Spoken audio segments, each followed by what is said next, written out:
Hello everybody. In this video, we'll be starting fifth part of Unit 3, that is measures of central tendency and dispersion, skewness and kurtosis. As you know, that this video is a part of the foundation series which we are running freely on our YouTube channel in order to help you out with the preparation of CAB examination. अभी तक हमने इस unit में जो measure of central tendency हैं उसके various types of mean पढ़ लिए हैं, फाइन, फार्मूलाज देख लिए सारे. आई होप कि आपने रिवाइज भी कर लिए होंगे और अलग से अपना जो नोट मेकिंग है उसके अंदर ऐड कर लिए होंगे सारे के सारे फार्मूलाज. आज का जो एजेंडा है वीडियो का वो सिंपल रहने वाला है. हम एस्टेब्लिश करेंगे relationship between your mean, median and mode. Along with that we will also cover what is the concept of quartiles. Okay, so let's get started, but before that let me tell you that we have come up with the CAB 2024 master course जहाँ पे आपको आपके all the 4 compulsory subjects पढ़ाए जाएंगे, that is ABM, BFM, ABFM and BRBL. comprehensive coverage मिलने वाली है आपको through 20 plus live classes, 400 plus concept classes and practice के लिए आपके पास चैप्टर वाइज टेस्ट भी होंगे और full length tests are also provided. Right now we are running various discounts on this particular course. You can check it out on our website and do enroll in the course if you find the content useful.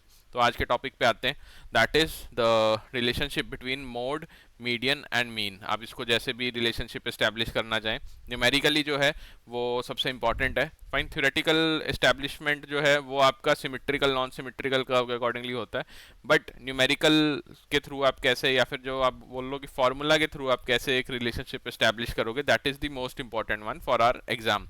तो mode is equal to 3 times median minus twice the mean. Okay, कुछ text books में इसको median के form में भी लिखा होगा, जैसे कि median is equal to mode plus 2 times mean divided by 3. Okay, तो जो भी फॉर्म में है बस आपको फॉर्मूला जो है वो याद रखना है, बिकॉज डायरेक्ट क्वेश्चन इसमें आ सकते हैं एंड प्रीवियस साइकिल में पूछे भी गए हैं. इन नवंबर, जो लास्ट ईयर नवंबर साइकिल हुई थी, वहां पे डायरेक्टली क्वेश्चन एक पूछा गया था. ओके, ये तो हो गया फॉर्मूला. अब अगर हम बात करें थ्योरेटिकल कॉन्सेप्ट की तो हम कैसे समझेंगे. अगर तो एक सिमेट्रिकल फ्रीक्वेंसी डिस्ट्रीब्यूशन है जहां पे हम फ्रीक्वेंसी और वेरिएबल को प्लॉट कर रहे हैं, फाइन, तो उस केस में क्या रहेगा, आपका जो मीन, मीडियन और मोड है तीनों के तीनों सेम रहेंगे. फाइन, थ्योरेटिकली अगर हम और थोड़ा सा एडवांस्ड वे में इसको समझना चाहें तो मीन क्या होता है.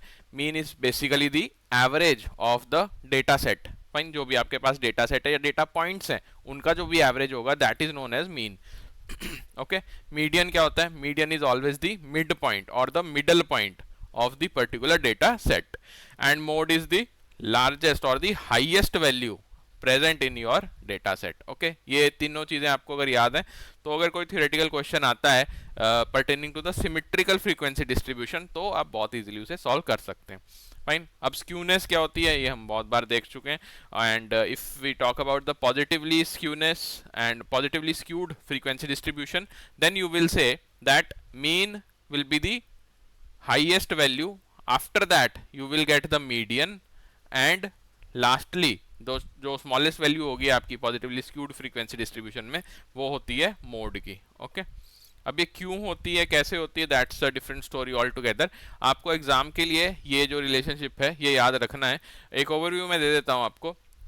जब भी पॉजिटिवली स्क्यूड फ्रीक्वेंसी डिस्ट्रीब्यूशन होती है उसके अंदर क्या रहता है, आप एक चीज नोटिस करना कि जो हाईएस्ट वैल्यू है, the highest value will come first. Fine, it will come first. Fine, जैसे ही आप प्लॉटिंग स्टार्ट करोगे सबसे पहले हाईएस्ट वैल्यू पीक पे आएगा डेटा. तो highest value is what, it is nothing but your mode. Fine, तो पहला जो डेटा आया आपके पास, पहला जो डेटा पॉइंट आया वो सबसे पहले आ जाएगा पॉजिटिवली स्क्यूड फ्रीक्वेंसी डिस्ट्रीब्यूशन में. Then we will have a midpoint and after that in the end we will have mean. Okay, तो जो प्लॉटिंग है ऑल दो 1 2 3 ऐसे करके हो रही है, बट हाईएस्ट वैल्यू कहाँ पे आएगी, here it will be the highest value, because I hope कि आपको जो बेसिक्स हैं वो पता है. जीरो से स्टार्ट होके और यहाँ पे इन्फिनिटी पे हम प्लॉटिंग करते हैं. फाइन, सिमिलरली यहाँ पे भी जीरो टिल इन्फिनिटी. तो जैसे जैसे आपका वेरिएबल की वैल्यू राइटवर्ड्स मूव करेगी वैसे वैसे value will increase and therefore this relationship will be established. Similarly negatively skewed frequency distribution में क्या रहेगा, आपके पास जो नेगेटिवली स्क्यूड फ्रीक्वेंसी डिस्ट्रीब्यूशन है उसमें पीक जो है वो राइटवर्ड आता है. फाइन, राइटवर्ड पीक होता है उसमें. तो peak as we know is mode and middle point is median and mean is the average. तो यहाँ पे क्या हो जाएगा, रिलेशनशिप अगर एस्टेब्लिश करना है आपने तो सबसे highest value will again be mode, then we will have median and finally we will have the value of mean. Okay, अगर वैल्यूज के फॉर्म में आपको इसे डिफाइन करना है तो ये दो रिलेशनशिप्स बहुत इंपॉर्टेंट है, दिस फॉर्मूला एंड कि आपके पास अलग अलग फ्रीक्वेंसी डिस्ट्रीब्यूशन के लिए क्या रिलेशनशिप रहेंगे।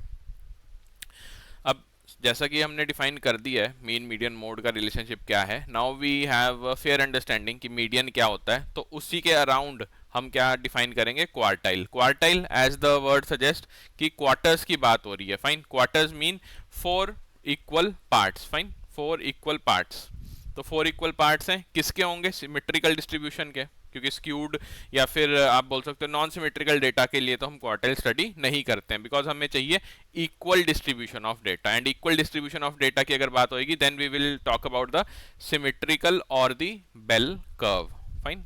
तो बेल कर्व जो है उसके लिए हम डिफाइन करते हैं क्वार्टाइल्स, फाइन। एंड हम किसके अराउंड क्वार्टाइल डिफाइन करते हैं, median, that is the mid point. Okay, ये आपने याद रखना है, मिड पॉइंट के around we define the concept of quartiles. And as you know that quartile represents the division of data into 4 equal parts. This point is very important. आपके पास quartiles as the name suggests, पहले भी मैंने बताया आपको, 4 equal parts में define रहेगा, तो 4 equal parts will be there. But अगर आपसे पूछे कि number of quartiles कितने होते हैं, ओके, कि एक पर्टिकुलर सिमेट्रिकल डेटा है, एक बेल कर्व है, उसको कितने नंबर ऑफ क्वार्टाइल्स में आप डिस्ट्रीब्यूट कर सकते हैं, तो दैट विल बी 3। क्यों होता है वो भी देख लेते हैं। सबसे पहला आप देखो, एक बेल कर्व है, उसको आपने 4 पार्ट्स में डिवाइड कर दिया, this is first part, second, third and fourth. Okay, अब हम स्टार्ट करते हैं हमारा परसेंटाइल वाला कॉन्सेप्ट। परसेंटाइल क्या होता है कि आपने एक बेंचमार्क एस्टैब्लिश किया, supposedly this is the 100 percentile. Okay, इसके अलावा जितने भी आपकी वैल्यूज होंगी, हो सकता है यहाँ पे 200 मार्क्स हो, बट आपने बेंचमार्क जो एस्टैब्लिश किया दैट इज 100 परसेंटाइल। तो जैसे जैसे आपके मार्क्स कम होते जाएंगे, supposingly the marks are 150 marks, fine, तो जो जंप है दैट इज ऑफ 50 मार्क्स, मतलब ड्रॉप है basically that is of 50 marks. But यहाँ पे जो परसेंटाइल है, क्या आप ये बोलोगे कि वो 150 परसेंटाइल होगी, या फिर इसमें से डायरेक्टली आप -50 कर दोगे और वो आ जाएगी? नो, ऐसा नहीं होने वाला है, आपको कैलकुलेट करना पड़ेगा। Similar is the case with your quartiles. यहाँ पे क्या होता है, परसेंटाइल इज डिफाइंड, सबसे पहले आपके पास परसेंटाइल डिफाइंड रहेगा कि 25 परसेंटाइल ये होगा, 50 ये होगा, 75 ये होगा। ओके, लेकिन क्वार्टाइल्स कितने होंगे that you will have to find. और क्वार्टाइल्स कैसे होते हैं, 25 percentile means first quartile, 50 percentile means second quartile, 75 percentile means third quartile, and 100th percentile will mean your fourth part. Okay, it will be the fourth part of the quartile. But यहाँ पे अगर आप देखो तो यहाँ पे कोई quartile बन ही नहीं सकता। ओके, तो कितने क्वार्टाइल हुए, quartile will be 1 2 3, 3 quartiles will be there, और पार्ट्स कितने हुए, देयर आर 4 पार्ट्स। तो ये आपने याद रखना है। Why I am saying this thing? Because आपके पास डायरेक्टली एक क्वेश्चन आया हुआ है जुलाई 2024 में, दिखने में बहुत इजी है, स्ट्रेट फॉरवर्ड क्वेश्चन है। अगर कॉन्सेप्ट पढ़ा हुआ है तो वैसे भी इजी है, अगर नहीं पढ़ा देन क्वेश्चन जो है थोड़ा सा ट्रिकी हो सकता है या गलत हो सकता है। How many quartiles are used to divide the data into 4 equal parts. 4 equal parts में आपको डेटा डिवाइड करना है, कितने क्वार्टाइल्स होंगे। अगर तो हम क्वार्टाइल की बात करें, सिर्फ सिंपली क्वार्टाइल से हम ये समझते हैं कि हमारे पास क्वार्टाइल का मतलब होएगा कि 4 and 4 quartile will be the right answer. तो this particular question will give you what, 0 marks. Okay, 0 marks आएंगे आपके इस क्वेश्चन में अगर आप ये थॉट प्रोसेस से जा रहे हो। अभी हमने देखा कि आपके पास कितने क्वार्टाइल होते हैं, there are 3 quartile pertaining to 25 percentile, 75 percentile, 25 percentile, 50 percentile and 75 percentile. तो 3 quartiles will be there, option B will be the right answer.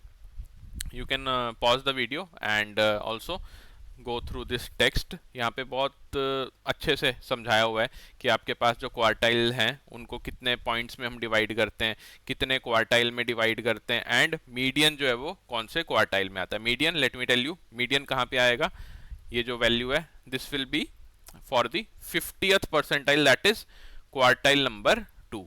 Okay, ये पॉइंट भी आपने याद रखना है। इसीलिए मैं बोल रहा हूँ कि आप जो वेरियस एक्सप्लेनेशंस हैं हमारे क्वेश्चंस की, उनको भी ज़रूर पढ़ो, क्योंकि कोई ना कोई ऐसा पॉइंट हो जाएगा जो मे बी वीडियो में मिस हो जाए, बट आपके पास अगर पीडीएफ है इसकी तो आपसे मिस नहीं होगा। Okay, so thank you everybody. This was it for this particular video.